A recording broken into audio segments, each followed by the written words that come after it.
You know him, maybe as Dr. David Bruce Banner or the original Incredible Hulk. But this is the Incredible Hulk of hip-hop, the other David Banner. And in a minute, we'll be talking business with a legendary music icon from Mississippi. You're in the Enterprise Zone at the Nasdaq.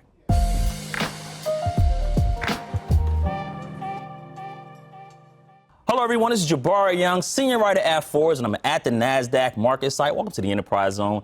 And I am joined by a legendary musician. His name is David Banner, or Mr. Lavell Crump, whichever one you want to call him. I say Mr. Crump. You say David Banner. Mr. Banner, thank you so much for joining us at the Nasdaq, man. And not only are you a legendary musician, right? You are also the CEO of a multimedia company, a Banner Vision. And I'm glad, man. I look to talk business about that multimedia because you got some good clients. Disney, you know, you got Gatorade. This ain't no regular multimedia company, man. But how you doing? Man, I'm doing so good, man. So blessed, man. Yeah. And just to have the opportunity to have been successful in so many spaces. Yeah. And to see the commonalities in all of those places and to be able to bring them all together and create a healthy synthesis, I think is great for me as a business. Yeah, man, most definitely. Are you into the stock market?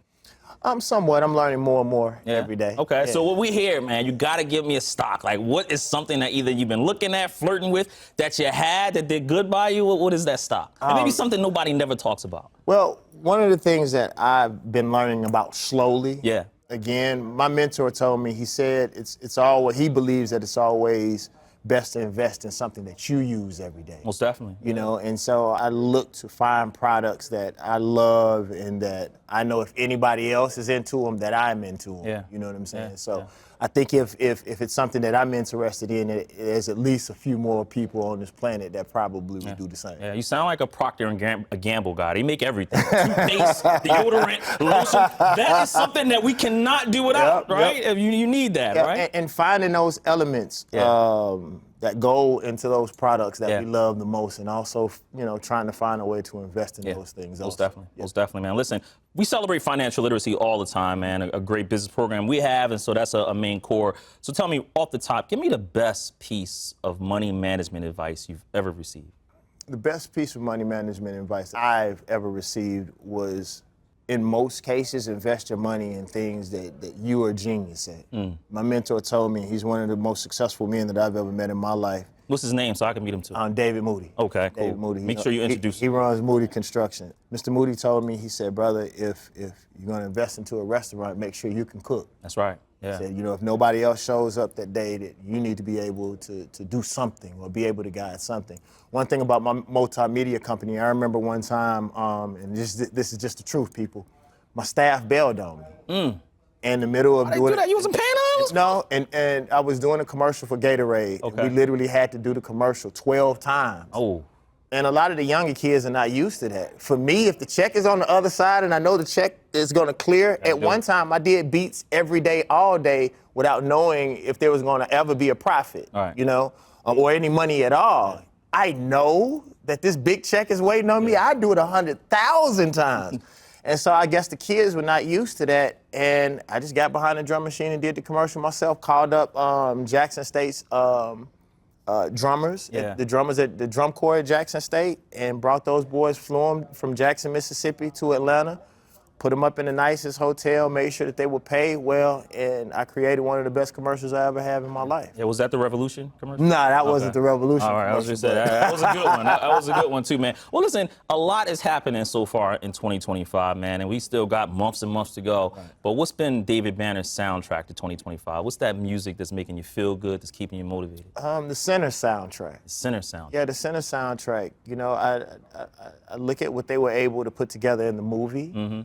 And so, you know, what Coogler was able to put together, and then I found out it was about Mississippi. Yeah. And I'm from Mississippi. That's right. Yeah. So that made me want to go and check the soundtrack out myself. I didn't understand why I wasn't a part of the soundtrack, but we'll talk about that. You know, you can't always get it perfect. It might be a part two. It might be a part two. But I just love any time that my state is able to get you know, proper depiction of what we went through as a whole, and for him, you know, to add a little science fiction to it, you know, a little hope to it, all of that mixed in together, and then to hear the music, it was just amazing. It was a little bit of the past, a little bit of the present, and hopefully a little bit of the future. Michael B. Jordan killed that role, he did. man. I love Everybody that. did, though. You know, everybody. But he had to play two people. He did. Right? And so I got to give that brother his flowers. He did. He got a double check, too. That's very true. Well, you know, you've been in the music business. I want to definitely get your take on that because I have no idea how that pay structure works. Like, do you get royalties? We'll definitely get into all that. But let's say, man, a fifth grader, right? This is Gen Alpha, right? This is the generation that only grew up with the iPad. Let's say a fifth grader did not know who David Banner was. He walk up to you and says, Mr. Banner, what do you do? What do you tell him? I just create. You create. I am a conduit of the Most High, I believe. You know, and I'm learning more and more every day to get out of my own way. Right. You know what I'm saying? Is that hard? It's very hard. Yeah. It's very hard because our ego leads us to believe that it's about us. Right. You know, one thing that I'm trying to get into more and more, you know, as I accrue more and more money, I want to do the opposite of what most people do when they get money. You know, they become more technical. They become more about finances. I want to become more of a human. I want my finances to give me the opportunity to be a better creator. To be able, you know, a lot of people when they get money, they run into the office. I want to run into the beach. You know, I want to run into to nature so I can get those proper downloads. Because to me, in order, you know, to be a multi-millionaire or a billionaire, I believe you have to bring things from the unseen. Do you want to be the person that updates the iPhone, or do you want to be the person that created the iPhone? In order for you to create something and bring something from the unseen, I believe you have to get still. Right. You know, and so that is what my finances are allowing me to do, to travel around the world, to meet more people. And that has been the greatest thing in my life as of lately. It's just being a creator, you know, and meeting really, really successful people and learning from them. Because I think a lot of times, you know, if you look at the books that they tell us to read, it's usually never written by the person that's on the cover of the book. And usually those people who are that successful are not going to teach you how to be their competition. So my relationships and my success through music allows me the relationships to really be able to get that knowledge that's usually passed down through families or passed down mouth to mouth. And so to be able to get that information and hopefully be the person that gives it to, you know, less fortunate people, that's what I hope to be. Yeah, most definitely, man. Well, let's jump into your company, right? Update me on the Banner Vision for those who don't know. Definitely explain what the business does. And I know I was watching an interview, I think you did back in 2014, and you said, you know, the basic concept around the Banner Vision is to change the narratives around Black America. And I love that, the images around Black America, right? And so take me on the inside of a Banner Vision. So I'll give you the greatest story. And this happened. I heard a story about a Black man with a young, beautiful Black female child. She was crying uncontrollably. And he said, baby, what's wrong? What's wrong? She said, Daddy, are there going to be any Black people in the future? He said, why? She said, because I was watching the Jetsons and I didn't see any. Oof. So I realized that it is my responsibility to, you know, create a future that we can see now. You know, if you look at Star Trek and you look at our cell phones now, our cell phones could do everything that those, you know, black boxes could do except teleport. They might be able to teleport you. We just don't know yet. They're still working on the technology. But no, for me, a Banner Vision isn't just a movie company. It's not just a music house. It's a place, you know, to provide vision for people. They say our people perish because of a lack of vision. And I have this beautiful, strange connection with something that's much higher than myself. And so I use that, again, to quiet myself and bring the future. I honestly believe, and this has nothing to do with Forbes, just David Banner, I honestly believe that, you know, in order for us to truly be free, we literally have to get those downloads. And that's what a Banner Vision is. And the other truth is like even right now, the way that America feels, it feels like a whole lot of stress, a whole lot of trauma. I want to bring some fun back to television. You know, I want to bring, you know, some hope, you know, and to be able to say that I'm an artist that comes from Mississippi and I have the opportunity to do that, man, I think that's where the money is. Yeah, bro. most definitely. Yeah. Well, listen, you have some top Paramount, Disney, Universal Music Group, and again, you got hired to do the Revolution commercial with Gatorade, man. The second biggest Gatorade commercial in history. I mean, that was a very, and listen, most people may not also know that you were the very first artist to have access to the Cinderella catalog. I was. Right? I mean, Disney kept that on lock, and here you are. They open this up to you. How do you get a partner like Disney when you have a multimedia company? I know a lot of entrepreneurs with multimedia companies. How do you land a Disney as a client? Well, first of all, you have to know that that's what you want. You know, I had gotten to a point as an artist that I didn't want to be what rap wanted black men to be anymore. And I was so grateful. Don't get me wrong, I'm so grateful to rap, but it just got to the point where I felt like we started to become a caricature instead of a representation of culture. Yeah. And I just didn't want to be that. I don't believe that God blessed me and I had come this far. You know, it's really funny. I used to live not too far homeless when I first moved to New York. I came up here from Mississippi and didn't have a place to stay. And a beautiful woman named Wendy Day let me sleep on the floor. And it's funny, we was joking about it earlier about Raz Cass being Raz my Cass was your roommate. roommate, yeah. Raz had just moved from LA. That's right. And so when I got that opportunity, you know, and it started to feel like, it was funny. The Source magazine wrote I believe it was The Source, wrote an article that Revolution commercial that I did for Gatorade, they said one of the most revolutionary artists or rappers that have ever came out, his most revolutionary piece came from a Gatorade commercial. So the freedom that I ended up being able to get because of a mentor like Jimmy Smith, who at the time was at Shy at Day, I'll never forget this, you're gonna laugh at this. We walked into a meeting with some PepsiCo higher ups. I remember the story. And Jimmy Smith said, this guy knows what he's doing, leave him alone. Because they get rap and then want to tell us what to do with rap, and we supposed to be the geniuses in it. So Jimmy Smith walked out of the meeting with me and said, come on, David Banner. We walked out, the door closed, and he looked directly at me and said, you better know what you're doing. And I had never done a commercial in my life before.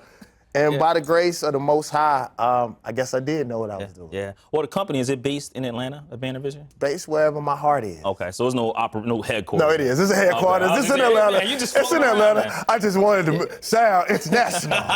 No, it's in Atlanta, and I'm grateful for what Atlanta has done for me and the city of LA, because Banner Vision actually started in Los Angeles, and I decided that I wanted to move it back to the South to take all of the things that I learned in LA, the marketing strategies that I had come up with. Because it's funny, I'm working out a deal right now for an idea that I had about 20 years ago. Make sure you break it on Forbes. Yeah, you know, I just told PepsiCo about 20 years ago, I said, instead of letting hip hop or letting culture influence marketing, why not let the marketing influence the culture?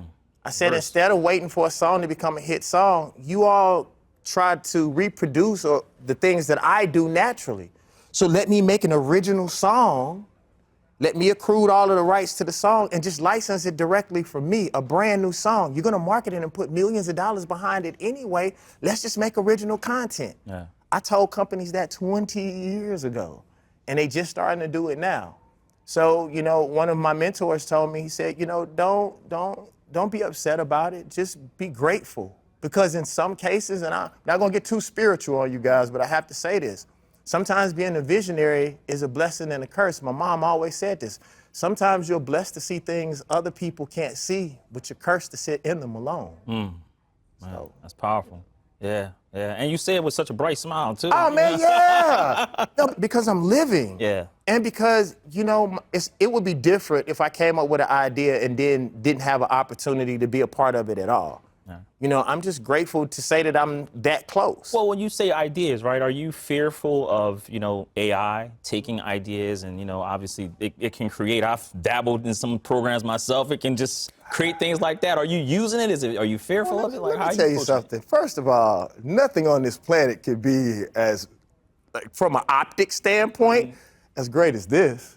I mean, AI could never duplicate this. Always a showman. Always a showman, man. No, this is the problem with technology in general. I think because of greed, technology was always meant to assist the man or woman, not to think for. Yeah. You know, if we use AI and we use for technology, if we use it for what it was meant to be used for, is to assist us. Not to be lazy, not to do the work.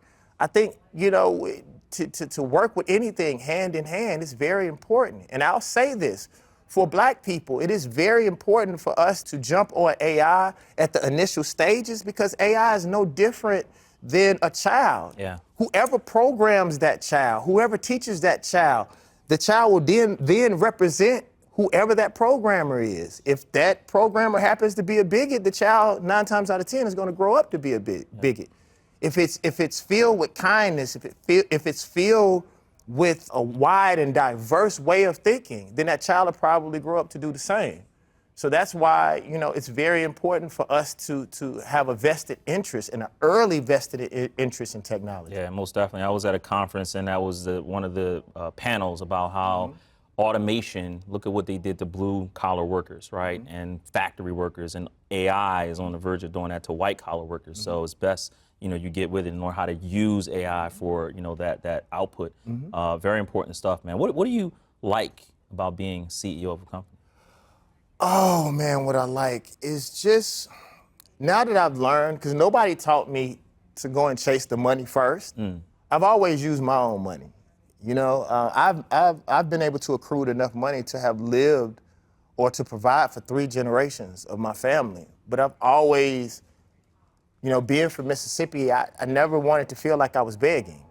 I never understood the concept of investors, because I never wanted anyone to tell me what to do with my technology or with my creations. But now I've learned in order to have that freedom, you have to have the right money and the right investors in the beginning. Just hopefully you have visionaries, and their vision comes, in the field of finance, well, they'll know, like Jimmy Smith knew at the time when he introduced me to Pepsi to let this man do his job. Yeah. And so that aspect of it now has given me the opportunity to truly be free, because as much as I love being a CEO, the CEO just gives me the power to create what I think. But the most important thing to me, and I think your God power, is being a creator. We were put on this earth to create. And so that's what I want to do at the end of the day. And hopefully I can become so successful that our children won't have the constraints that we had on us, and they can freely be thinkers and be paid the way that they're supposed to be paid, for the things that they come up with. Well, what's your day-to-day like as a CEO? I mean, I know I was talking to billionaire one, Steve Ballmer, and he gets up every day and he always looks at X. And I said, why you look at X? That was Twitter at the time. He says, because he wants to know what's at the top of people's minds. That they go right there and they say what's at the top of their minds. As soon as they wake up, they go right on social media and say what's at the top of their minds. Instagram now even got them little bubbles at the top of your mind, right? You want to see what's at the top of somebody's mind, go on their social media right away. What's David Banner? What's your day-to-day when you get up? You get up and you work out, I know that, Yeah, right? yeah, I work out every day. Thanks to Method for that, right? Method Man, Yeah, thank you, Method Man. Yeah. I talked to him this morning. What's up, Method? Absolutely. Every morning, I get still. I meditate. I commune with the Most High. How long do you meditate? 20 minutes a day. I just read a book just recently, New Psychology. I was reading the New Psychology. And one of the things that I learned from that book is not only should you meditate, which helps to clear your mind, but I sit still for 10 minutes, to be in communion with the Most High. Because a lot of times we spend so much time so-called praying, we're running our mouths. And then meditation helps us to become clear. But then how do you ever spend that time just being still to get that download? Right. So that's what I do. The other thing is being in communion with people who did the things successfully before we did. And the only way that you can do that is by getting in those books. That's right. I try to read first edition books. I try not to read too many books that the author that actually created that information wasn't a part of. You have a lot of people who do edits and updates, but how do you know what that man or woman was thinking about? So I collect a lot of first edition books. And to get the original thought. To get the original thought and to really get in the mindset of those who came before me. And I'm so grateful that I fell in love with reading, because I think that's what gives me my edge. Right. And after the meditation, then you read Forbes.com. Thank you. I appreciate that. Hey, man, let's take a step back, man, right? Again, you were a stepchild growing up in Jackson, Mississippi, man. And when I think of I never thought of myself as a stepchild. No? Because I never thought of my father as a stepfather. My father probably did better by me than he did his blood son. My father is my father. Just happened to not be biological. Fair enough, yeah. But Jackson, Mississippi, man, when I think of the city, it's often, credited, and it's nothing to credit, but America's murder capital, right? There's always health issues going on there. You've been out front kind of bringing awareness to that. And I was watching a YouTube video, man, and credit to a lot of creators, but they were just showing what's going on in that city. And I'm watching young kids shoot out, and I'm watching them just pulling up, and it's like, man, that's scary. But what was it like for you growing up in Jackson, Mississippi? Jackson, Mississippi is probably the greatest place on this planet to live. I think right now in America, this is the greatest time to live. Adversity is what pushes you to be who and what you are. A lot of times people look at pain or look at the bad things that happen in your life, you know, as if you're being cursed. But think about that. Adversity is what makes you into the person that you are. You know, if you were bullied, that's probably what turned you into a hero. You can't look at a comic book hero and not see adversity. You know, what happened to Batman's parents is what turned him into the Caped Crusader. Without that crucible, you know, without him stepping past that crucible, it would have never made him the man that he is. It usually breaks you or either turns you into something that no one else could turn you into. So I am grateful for my city. If I can make it in Jackson, Mississippi, I can make it anywhere. Look at who I am. Yeah. And I am a child of Mississippi. One of the reasons why I advocate for our people the way that I advocate is because of what Mississippi went through. And Mississippi is what made me. So I am grateful that God thought enough of me to know that I was enough of a man to stand through, you know, that grinding of the coal that makes it into a diamond. I'm so grateful. And if you think about it right now, Jackson is 90% black. So if we get the right people at the right time, you know, we can do what Maynard Jackson did for Atlanta. Yeah, it could be a new Atlanta. Because even think about it, if we said that we wanted a black educational system in Jackson, Mississippi, I mean, we can validate that by the numbers of saying, well, it's 90% black.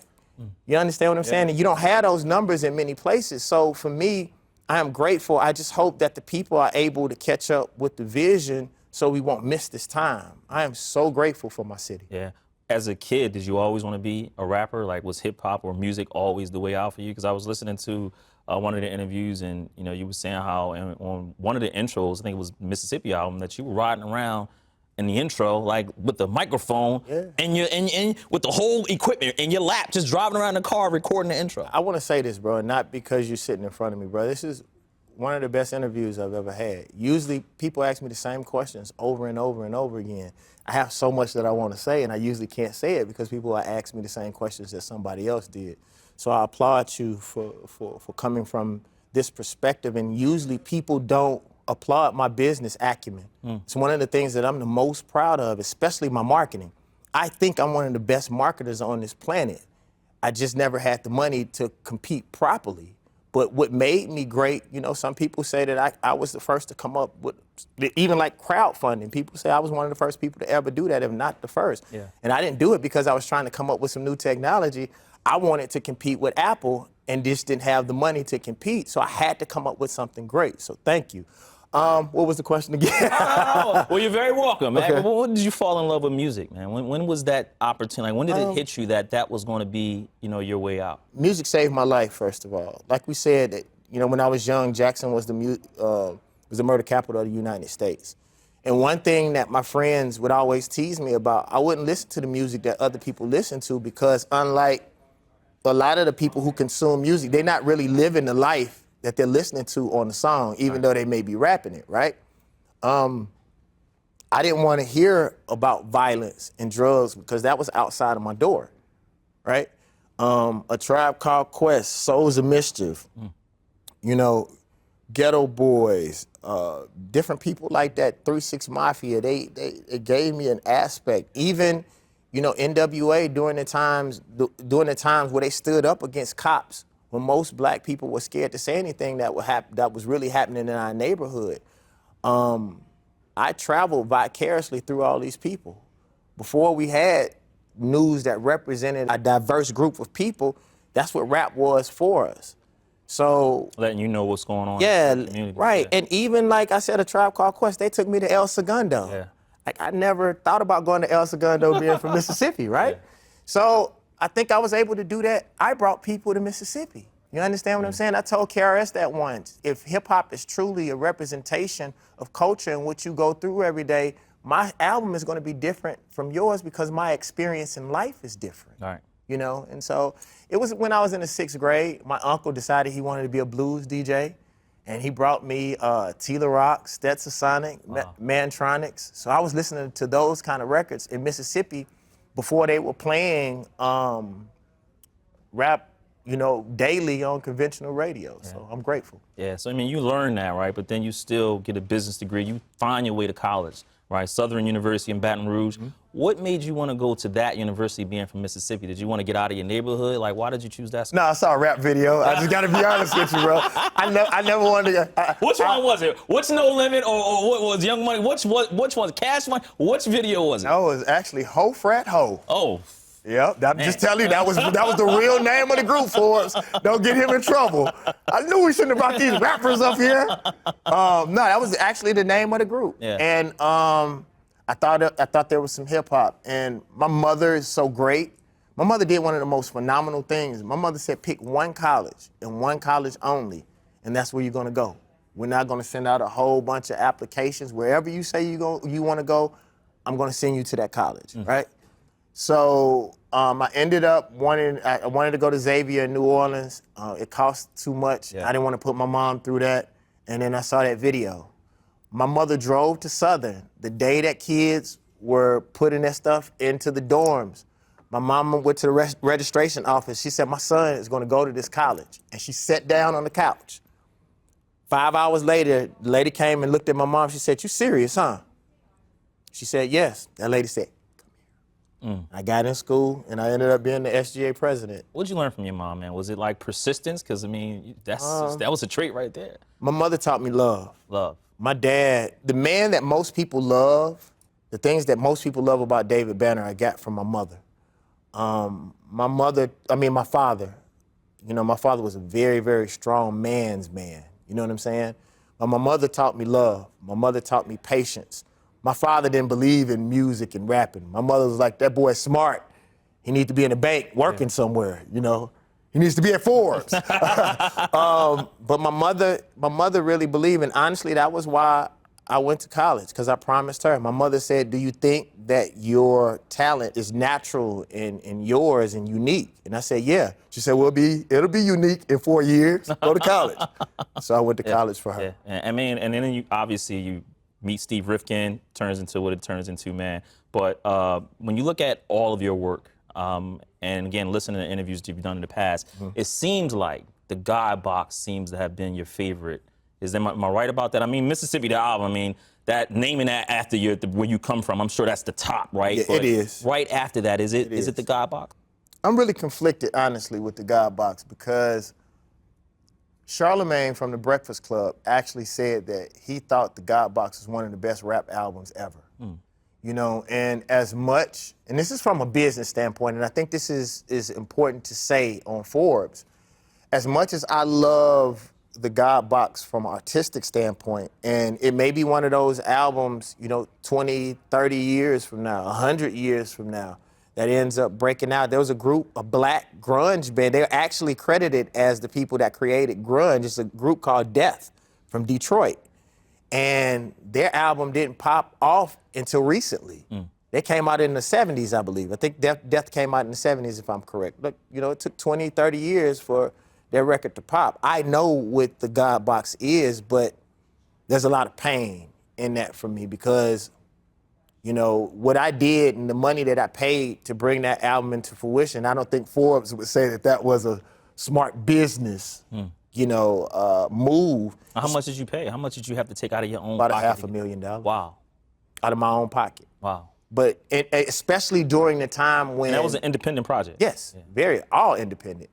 To be very, very open and honest with you, a lot of people don't know this. I've been independent for 15 years. Right, I remember you saying I just kept that quiet because everywhere that I would go, people thought I was still on Universal. So I'd be like, they were like, you on Universal? I said, are you gonna let me on TV? They'd be like, yeah. I'd be like, yeah, I'm on Universal. And Universal getting the credit. So they're not gonna say yeah. But to just be clear, open, and honest, from an artist standpoint, I love the God Box. But from a business standpoint, we're still in the business of music. That's right. So if you're not financially successful, as great or as much as a piece of art may be special, we look at, some of the greatest artists, like real artists on this planet, whether painters or whatever it may end up being. I hate that their families and Basquiat's family can't directly benefit, or he died unhappy. Being as great as we know he is today, it don't really matter if he couldn't benefit from it to me. While he was alive. Yeah. I mean, I know in other interviews you go deeper. Yeah. Malcolm X dying with only $300 to his name, Martin Luther King, and what have you. Question from one of our Forbes BLK members, man. Her name is Kiana, and she said, what has been the biggest lesson you've learned throughout your career as it applies to music and business? What's been the biggest lesson? Well, as a black businessman, I'll say, or woman, it's sad and it shouldn't be this way, but you have to know every aspect of this business. Whatever you need to know as far as the rules are concerned. Maybe not becoming a billionaire or a millionaire, like I said before. It's in a book somewhere. And, when I go and speak to kids in the 2nd, 3rd, 4th, 5th grade, I always tell them, oh, you want to rap? Then if you don't know how to read, then how can you read that contract? You say you want all this money, but can you count? You're going to go on this big worldwide tour. Do you know geography? Like, all those things that we fought to not learn, and a lot of people want to rap so they don't have to go and learn those things that we should have learned in the beginning. If you become successful, you have to learn those things to stay afloat. Yeah. Bro, I had to learn accounting the hard way by losing millions and millions of dollars. When it comes down to it as a businessman, now I understand why they say usually, when you become 50 is when you really make that money, is because I've been through so much. It's not much that anybody on this planet can tell me about the business of music. And I think that's the reason why they try to keep the music industry so young. Not so much that any age group is better than the other, but the younger you are, in most cases, it's usually the least amount of information you've been able to accrue, only just because you haven't been on this earth long. Yeah, most definitely. When I say these names, David, give me one word that comes to mind. All right, one word. T.I. Oh, man. Oh. Amazing. Amazing. Lil Flip. Creative. Steve Rifkin. Is thank you one word? Just thank you. Thank you. Yeah. Pimp C. God bless his life. Brave. Brave. Why brave? Pimp was never scared. Pimp was proud to be from the country. Like, the bravado that New Yorkers have is something that I applaud, T.I., Pimp C, Scarface. Sometimes the Southerners, I think we're too nice. That's the reason why people come and take our land, come and take our sound. That's the reason why I believe that the South really hasn't got the credit that it's supposed to get just musically, is because we're just so kind and we're so forgiving. But Pimp C didn't play that about Southern music, Southern culture, Southern history. He was brave. Right. Yeah. Bill Duke. Oh, how you know about Bill Duke? Oh, mentor. Yeah, mentor. Man, it's a society, man. You gotta know about Bill Duke, man. Bruh, man, it's a society, that line. But why you would ask me about, Bill Duke? Because he taught you, mindset, meditation. Right, he I remember you introduced saying me, you were stressed and mental going through it, and he told you about the transcendental meditation. Meditation. I think I may not have been on this planet if I wouldn't have bumped into Bill Duke. Wow. And Bill Duke was so open, about what he'd been through, his battle with drugs, how much meditation, and, being, at that time I was a staunch Christian. And sometimes in conventional religion, if you don't, anything that doesn't come out of the Bible, people teach you that it's the devil. And so I was really afraid, to be honest. This is the first time I ever said this. I was afraid of transcendental meditation, but I was dying. So I had to try something, and it literally saved my life. And I wasn't gonna do it because it was a little pricey at the time. And Bill Duke actually paid for it. And once I saw the effect, I went and paid for it twice, just to give other people the opportunity. Maybe besides my spirituality, transcendental meditation may be one of the most important things to me. Yeah. Last name, 50 Cent. And I only asked 50 because, you had said on Combat Jack show, a long time you did that interview, that, 50 was one of the first people you studied in music. Right. And he also maybe saved you a little bit because coming out of a certain award show, when Yeah, he was walking yeah. past, he says to you, Yeah, you do "Banner, research, brother. Yeah, I you wouldn't go there if I were weren't you," going there and if I was started you. walking past, and that was because it was a little incident going on Yeah. at a hip hop award show. We're not going to talk about that on We're not going to Forbes. talk about it. Yeah, but at the same time, man, I know 50. Talking to Yo Gotti, man, he always has some great things to say about 50. When you hear that name, what comes to Let mind? me tell you, if anybody should be on Forbes, it should be 50 Cent. We can't get in touch with him, so you got to put me in touch with him. A lot of people don't know this. 50 Cent took me on my first, like, really, really big tour. That's right.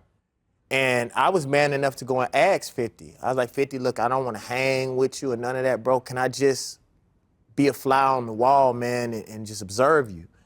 And he told me yes. So, like, every day I would just study 50 Cent.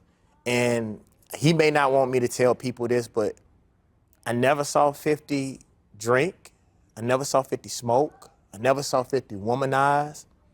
Every day that I was around 50 Cent and I was in his personal space, It was about business. all he did was business and work out.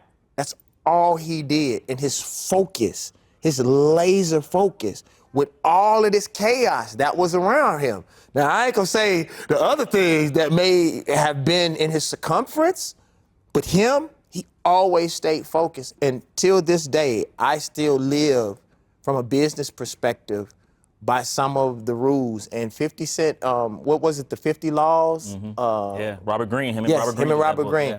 Man, I think that's one of the biggest drop balls in hip-hop history. Hip-hop needs to read 50 Cent book. Yeah, I read that book. Yeah, It's 48 amazing. Laws of Power is phenomenal. And then I Yeah. saw when he did the thing with 50, because 50 actually put me on to Robert Greene. I didn't know, and then I was listening to an interview years ago, and he helped me with that. I was on Robert Greene, but I think what 50 Cent had the opportunity to do is to take it, digest it, Yeah, and then spit it back out so people from where we are from can interpret it. can interpret it and use it in a way that's best for us. Yeah, You know what I'm most saying? definitely. Yeah. If you had a choice, man, today, music business or movie business, because people don't know, you were in the Butler, right? Black Snake Moon, Ride Along, like, you know, I thought I saw you in the episode of The Equalizer, right? yep, With Queen Latifah there, but And man, hold on, and make sure you tune in to Family Business New Orleans There you go. right now, Absolutely. and There you Fight go. Night on Peacock. Make sure you look at that. But music or movie business for you, which one? Movie business by far. There's no money in music. You know, until we find a way to take our music back. I just talked about this recently, man. What a lot of people fought for, you know, to protect themselves from in the movie business, they had just did the same thing to music successfully. And I don't know if it's because we don't have a union or we don't have this one entity that looks over music as a whole, but they had just mechanized and was able to shake all of the money out of the music business. And, you know, it's really, really sad. And I think in some cases, people don't have the business acumen. Snoop talked about it. Prince talked about it probably more than anyone. Early on, when the God Box came out, that was one of the things that I was fighting against. As a matter of fact, I wouldn't let my album be streamed for like 3 or 4 years, you know? And the movie business, you still have an opportunity to really allow your art to work for you. The other thing is that I can still score my movies. I still have a music house. I still do commercials. I still do all of that at a high level. So I can still do music and get paid for it inside. I can encompass it inside of the movie. So it's still music inside of what I do when it comes to music. Yeah, Movies, definitely movie business for far, yeah. Take it to LinkedIn right fast, man. I went to them and I said, hey, I got David Banner coming up. What would you ask him? They blew it up, right? I had a very interesting question from a sister. Her name is Danielle Wellington White. And she says, David, you successfully transitioned from hip-hop artist to entrepreneur, to activist, thought leader. In a time when culture is often commodified, how do you stay rooted in purpose while building enterprise? And what advice do you have for young Black creators trying to monetize their art without compromising their message? I thought that was a very detailed, powerful question.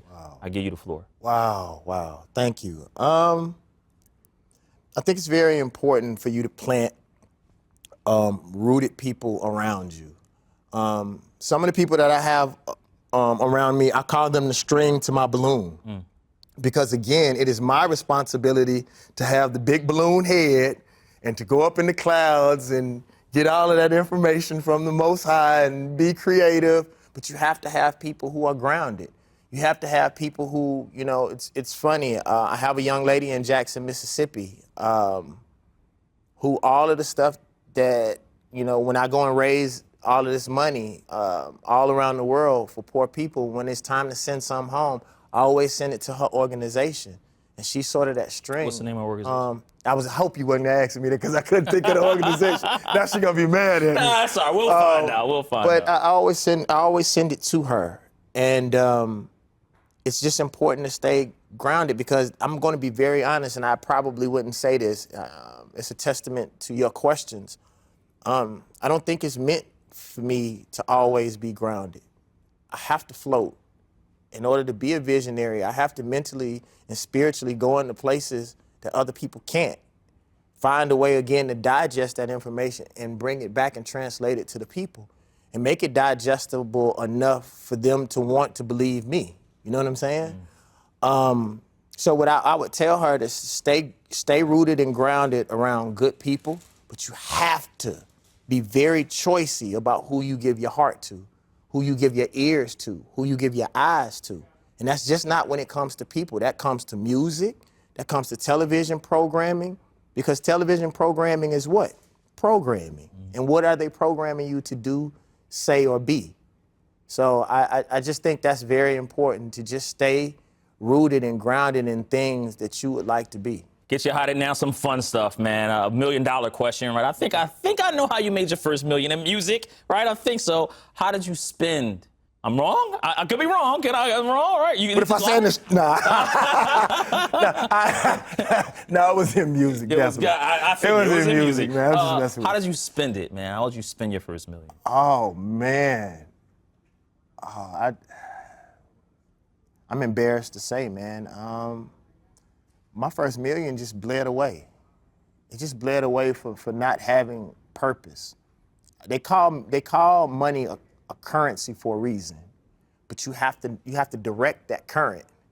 And at the time, I didn't have any. My mentor still tells me this to this day. Like, you didn't have mentors, you didn't have people, you know, to teach you how to spend and where to put your money. And so most of my first $1 million went to taking care of other people. You know, and to just trying to catch up with the lifestyle that I was able to accrue. Nobody taught me about taxes. You know what I'm saying? So I was taught to save, but the real truth, in order to make money, you have to spend money, but you have to spend it in the right places or put it in the right places. So it can grow. That's right. Absolutely. Absolutely. Well, speaking of that, man, you know, bigger thing, right? Nielsen says Black America's spending power will reach $2.1 trillion by 2026. When you hear that figure, 2.1 trillion, make it quick because your comms person, she raised her hand. That means you got to get out of here. Okay. When you hear that figure, what comes to mind? I wish we would spend it on ourselves. That's great, but it's going out. Yeah. Yeah. Leave it there, man. I love it. I love it. 3 books that inspire you to perform your best or motivate you. I think you name a couple right here. Right. Think and Grow Rich. The Game of Life and How to Play It. And From the Broader Files by Anthony Broader. All right, love it. And last thing for me, man, good to great. Always get people out of here on this. What is the difference between a good rapper and a great one? Oh, boy. I think the difference between a good anything and a great is what you do outside of that talent. Yeah. What made Muhammad Ali the greatest fighter of all time is not what he did in boxing, it's what he did with boxing. I love it. Yeah. Got to have you back, man. So much I'll be to talk honored, about, man. Yeah, David Banner, man, the incredible Hawk of hip hop. I love it, man. Thank you so much for the time, my brother, and for all that you're doing, man. You're helping a lot of people. I just want to tell you, brother, Absolutely. that I'm proud of you. I love Thank your you. professionalism, bro. I love how you're able to tie culture in, bro, in a way that's digestible to the market, which you're catering to, bro. And you're needed and you're necessary. And now I got my eyes on you, bro, so I'm going to try to support and watch a little bit more. Thank you for having me and giving me an opportunity to give my opinion. Hey, man, listen, thank you for all that you've done. You're showing people that you can evolve, right, from hip-hop to businessman And the clients you have, you ain't no joke, man. Oh, Banner man, Vision. thank you. Appreciate the time. Nasdaq, the Enterprise Zone. Thank you for watching. Thank you for listening.